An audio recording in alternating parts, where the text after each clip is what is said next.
Casey Kasem spent 40 years telling America what was number one.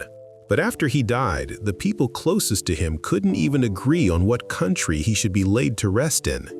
The man whose warm voice reached millions every weekend ended up in a grave 5,000 miles from home, while his family publicly blamed each other for what happened in his final days. And here's where it gets wild. The dispute over his last chapter is still echoing in court files, TV specials, and even new laws a decade later. To understand how it ever got that dark, you have to start with a kid in Detroit named Kamal Amin Kasem. He was born on April 27, 1932, to Lebanese immigrant parents who ran a small grocery store. At home, English wasn't the main language. Money was tight. There was no show business connection, no powerful uncle at a big station. But there was one thing that cut through all of that: radio. As a teenager, Casey heard a program called Make-Believe Ballroom, where a DJ pretended to host a glamorous dance party over the airwaves. The music, the patter, the energy, it didn't just entertain him, it showed him a world he wanted to live in. He joined the radio club at his high school and started doing whatever he could behind the scenes. He wrote little bits. He practiced announcing. Eventually, he got the chance to speak into a microphone for real. After high school, he went to Wayne State University in Detroit, and every spare moment went into chasing radio shifts, overnights, fill-ins, anything that kept him close to that studio. Then came the Army. During the Korean War, Casey served with Armed Forces Radio, recording sports and music programs for soldiers overseas. It wasn't glamorous, and the audience wasn't sitting at home on a couch, but the pressure was real. Tight deadlines, live-style recordings, no room for big mistakes. He learned how to sound relaxed and friendly even when the schedule behind the scenes was chaos. That ability to stay calm, keep the tone warm, and never let the stress leak through the microphone would matter again later in a very different kind of crisis. When he came home, he started climbing the ladder the old-fashioned way, station by station, city by city. He worked in Flint, Detroit, and eventually headed west to California. In Los Angeles, he landed jobs at stations like KRLA. There, he didn't just spin records and read titles, he told short stories about the artists, where they came from, how they got discovered, what struggles they went through. Listeners weren't just hearing number 23 this week, they were hearing why that song existed, why that singer mattered. That mix of facts and emotion became his trademark. By 1970, he and a few partners had an idea that sounded simple but ended up reshaping radio worldwide. Take the Billboard chart, count down the top 40 songs of the week, and syndicate that show across the country. They called it American Top 40, and it launched on July 4, 1970, on just 7 stations. On paper, that's tiny, like starting a YouTube channel with only a handful of local subscribers. But the idea was strong, and week by week it spread. Within a decade, American Top 40 was on hundreds of stations, and at its peak, it would air on more than 1,000 stations in roughly 50 countries. The format was simple, but Casey's delivery wasn't. He didn't sound like a distant, too-cool DJ. He sounded like a friendly uncle who just happened to know everything about every band and every song. He read long-distance dedications, emotional letters from listeners asking him to play songs for people they loved, missed, or wanted to say sorry to. He sprinkled in stories about musicians who went from nothing to number one. And he ended each show with the same gentle sign-off: keep your feet on the ground and keep reaching for the stars. In the 70s and 80s, long before streaming and social media, that voice was how millions of people discovered new music every week. By the early 1980s, American Top 40 was a giant. At its height, Casey's warm, husky voice was reaching millions of listeners in well over a dozen countries each weekend. That's like having a channel today that trends in a bunch of countries every single week for years. And while he counted down the hits, he stuck to a certain philosophy. He said his rule was to accentuate the positive and eliminate the negative. On air at least, there was no sign of how complicated his real life would eventually become. His voice didn't just live on the radio. In 1969, he became the original voice of Shaggy in Scooby-Doo. If you picture Shaggy yelling, "Like Scoob!" that's Casey. He also voiced Robin in Super Friends and did countless commercials and cartoon roles. At one point, his personal beliefs even changed to character.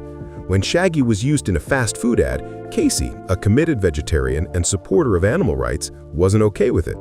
He stepped away from the role for a time because he didn't want Shaggy associated with eating meat. He didn't come back until the studio agreed to make Shaggy a vegetarian in the shows. That's how seriously he took what his voice stood for. Off the mic, things looked successful too. In the early 70s, he married Linda Myers, and they had 3 children, Carrie, Mike, and Julie. The marriage ended in divorce, but Casey stayed involved in his kids' lives and supported them over the years. In 1980, he married actress Jean Thompson, who would later be known as Casey Kasem. They had a daughter named Liberty. A blended family, a long-running hit show, a home in Bel Air, voice work all over TV. On paper, it looked like the perfect Hollywood success story. Professionally, the 80s were his power decade. American Top 40 expanded to 4 hours because songs were getting longer and there was more story to fit in. On stations around the world, his show became the weekend soundtrack. If you grew up then, hearing his countdown was how you knew what everyone else was listening to. Even if you'd never seen his face, you knew his timing, his pacing, and that little pause right before he announced number 1. But success always attracts pressure. By 1988, after nearly 18 years of hosting American Top 40, Casey found himself in a contract dispute with the company that owned the show. Ratings had changed, the radio business was shifting, and he wanted a better deal that matched his value. Negotiations broke down. In the end, he walked away from the program he had helped create. That by itself would have been a big plot twist, but what if I told you he didn't just fade out? He came back as competition. In 1989, he launched Casey's Top 40 with Westwood One, using a different music chart and going head-to-head with his old brand. For almost a decade, he counted down hits on that show, while American Top 40 carried on with a new host. Then, in 1998, radio came full circle. Under a new syndicator, he returned to American Top 40, like a creator getting back their original series and relaunching it. He stayed as host until 2004, when Ryan Seacrest took over. Even then, Casey didn't completely step away. He shifted to adult contemporary countdowns, focusing on softer, older hits, and kept working in radio until he finally retired in 2009. By that time, he was in his late 70s and had been on the air, in one form or another, since the early 1950s. Somewhere along the way, beneath all the smiles and countdowns, the seeds of a future family crisis were already planted. Tension, questions about money, and health problems were quietly building behind that golden voice. In 2007, around age 75, Casey was diagnosed with Parkinson's disease, or at least something that looked very similar to it. Later, doctors said he actually had Lewy body dementia. That's a brain condition that can cause stiffness, shaking, memory loss, vivid dreams or hallucinations, and major changes in mood and personality. Over time, it makes speaking and swallowing harder, and it can leave a person physically present but mentally distant. Eventually, Casey's condition progressed so far that it left him unable to speak in his final months. The voice that had guided people through their teenage years slipped away. He didn't wait for others to decide his fate. In 2007, he signed an Advanced Healthcare Directive. In simple terms, that's a legal document where you say, if I can't speak for myself, here's who I trust and here's what I want done. In that document, he said he did not want to be kept alive if it meant living in what he called a mere biological existence, still breathing, but with no real mental function and no hope of recovery. That paper would later be used by different sides to argue completely different things. On the surface, though, life still looked stable. Casey was a radio legend, with a fortune estimated in the tens of millions of dollars, a huge amount for a radio host. That kind of money can turn normal family disagreements into full-scale battles. He and Jean lived in a large home in Los Angeles. He was still doing voice work and adult contemporary shows. His older children were grown, with careers and families of their own. But quietly, the relationship between Gene and the children from his first marriage was getting worse. According to Gene, by around 2012, Casey was tired of feeling like an ATM for his adult kids and decided to cut off financial support. She would later say in interviews and court documents that they were mainly interested in his money. The children flatly denied that and said the real problem was how Gene was limiting their access to their father as his health declined. From that point on, every visit, every medical decision, every legal letter was colored by that split story. In one version, ungrateful kids chasing money, and the other, a second wife controlling access to a vulnerable father. By 2013, his health was clearly failing. In October, his daughter Carrie publicly shared that her father had Parkinson's, and later that it was Lewy body dementia. But the bigger shock for fans came when the children said Gene had stopped letting them see him. They claimed that when they went to the house, they were turned away at the gate, and sometimes they weren't even told what facility he was in. In early October 2013, they took things public. Carrie, her siblings, and even Casey's brother gathered outside the Kasem home with signs, holding what was basically a sidewalk protest, begging for the chance to visit. They didn't just protest, though. They went to court. The children asked a judge to give them conservatorship, legal control over their father's medical decisions, arguing that Gene was isolating him and not letting them be involved. A conservatorship is when a court decides someone can't safely manage their own affairs and appoints another person to make key decisions.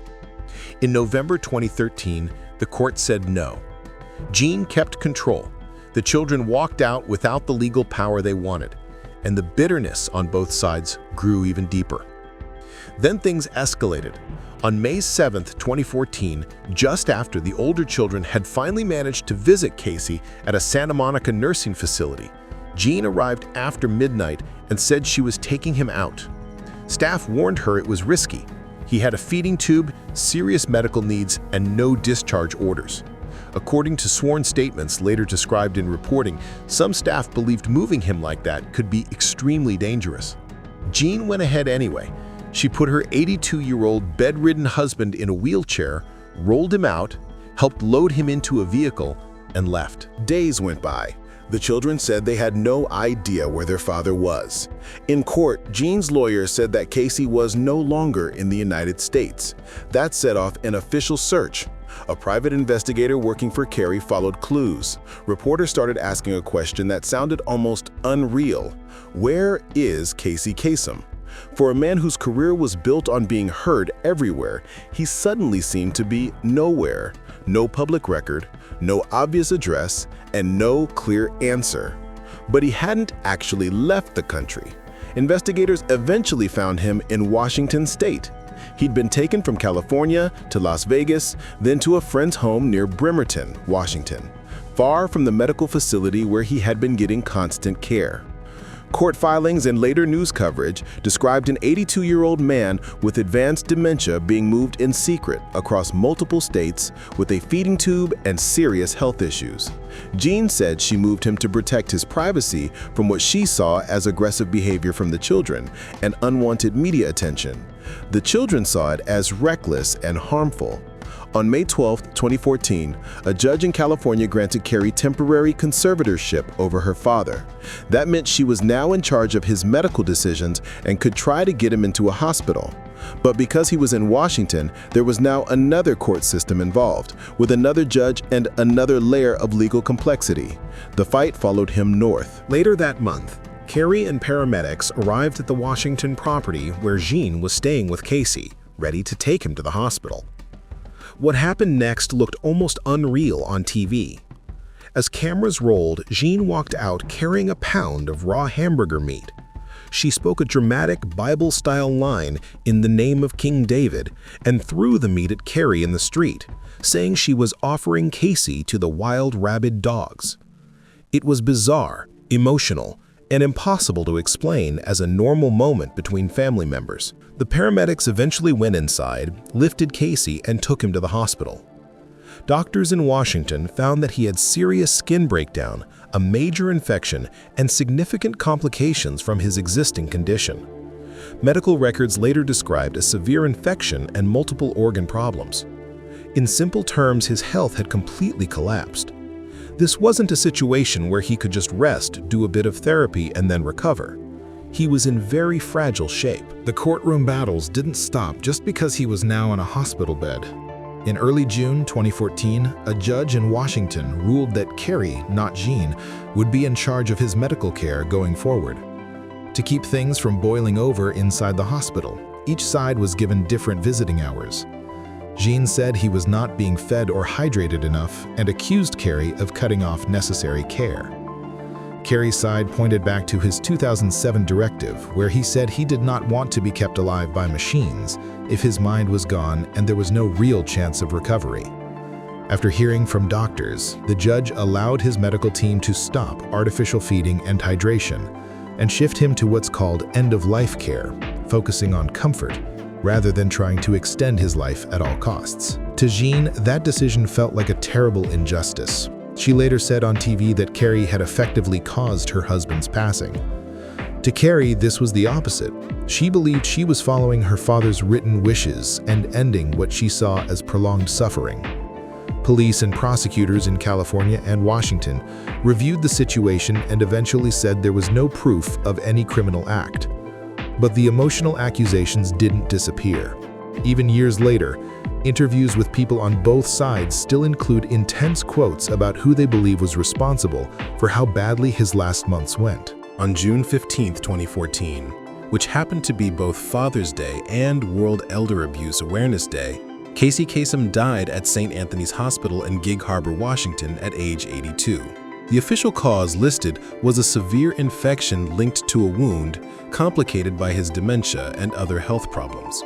For most people, that would be the end of the story, a funeral, a burial, and a slow settling of emotions. For Casey, it was only the halfway point. His body was turned over to Jean. Carey went back to court to try to stop cremation and push for an autopsy, worried that important evidence about his last months could disappear. Before all of that could be fully settled, Jean had his remains moved. First, his body went from Washington to a funeral home in Montreal, Canada. Then it was sent again across the Atlantic. By the time Carey arrived at the original funeral home with a restraining order, he was already gone. By August 2014, Norwegian media were reporting that Jean planned to bury him in Oslo, saying she had Norwegian heritage and wanted to move there. Cemetery officials said they were told that Norway symbolized peace and looked like heaven to Casey. Friends and relatives on the other side of the family strongly disagreed with that idea, saying he had always talked about being buried at Forest Lawn in Los Angeles, where many classic Hollywood figures are. On December 16, 2014, more than 6 months after his death, Casey Kasem was finally buried at Oslo Western Civil Cemetery in Norway, in what at first was an unmarked grave. To his American children, this felt like one last painful twist in an already brutal story. Carey wrote on Facebook that in her view, her father's wife had misled the cemetery, ignoring letters from friends and family about his wish to be buried in the United States. Norwegian officials later said they would not exhume the body unless Jean herself moved to Norway and requested it, pointing to the trust they had placed in the person who signed the original burial documents. In simple terms, whatever was said or not said back then, Casey was going to remain in Oslo. For a man who had spent his life talking to America, he ended up in a grave many of his fans had no idea even existed, in a city where he never lived. But wait, this next part changes how his story is remembered. Even after his burial overseas, the legal disputes didn't end. In 2015, 3 of Casey's children from his first marriage and his brother filed a wrongful death and elder abuse lawsuit against Jean in Los Angeles. They claimed that her decisions, moving him out of proper medical care, allegedly leaving him in facilities after discharge, and taking him on that long trip had contributed to his early death and caused them serious emotional distress. Jean responded with a countersuit. She said the children were the ones who had caused him harm by cutting off treatment and pushing to end life support for financial reasons. She claimed they were driven by greed because, according to her, Casey had cut them off financially in 2012 and left most of his estate to her. In court papers and interviews, Both sides used some of the harshest language you'll ever hear between family members, accusing each other of serious wrongdoing and manipulation. At the same time, police in Washington took another look at whether any criminal charges were appropriate. By 2018, Gig Harbor Police announced that there was no evidence a crime had been committed, and that while the case was emotional and complex, they could not prove beyond a reasonable doubt that Gene's decisions had caused his death in a criminal sense. The civil lawsuits moved forward anyway, because the standard of proof in civil court is lower than in criminal court. Finally, in December 2019, both sides agreed to a confidential settlement and asked the court to dismiss the lawsuits and countersuits. There was no jury verdict, no official declaration of who was right and who was wrong, just a quiet legal ending to a very loud family conflict. Carrie later said she was heartbroken over feeling pressured into settling. Gene continued to say she had done nothing wrong. Legally, the chapter was closed. Emotionally, it didn't feel that way. You thought that was big? Try this. Even now, more than 10 years after his death, his resting place is still a point of tension. Carrie and his siblings have tried to have his body brought back from Norway to California. Norwegian officials have so far refused.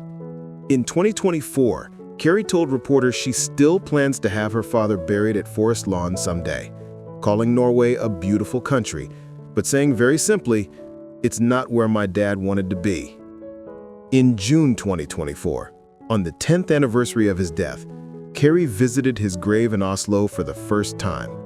At first, there wasn't even a traditional headstone. A local woman who felt sympathy for the story had placed a small marker there so the site wouldn't be completely anonymous.